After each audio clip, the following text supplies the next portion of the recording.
Hello বন্ধুরা, আজকে পঞ্চমীর দিন সকাল সকাল আমরা চলে গিয়েছিলাম আইটিআই মোড়ে ঠাকুর দেখতে। তোমরাও দেখো।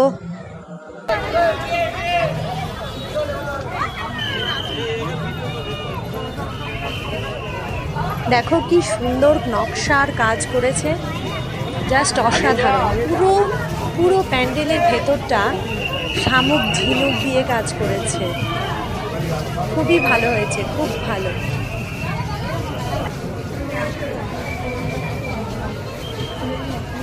দেখো সবাই ভিডিও করছে, ফটো তুলছে, এতটা সুন্দর যে তারা দেখছে আবার সেটাকে ক্যামেরা বন্দি করে নিয়ে আসছে।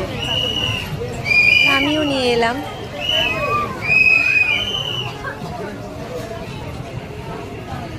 আমার ভিডিওটি ভালো লাগলে লাইক, কমেন্ট, শেয়ার এবং সাবস্ক্রাইব করো।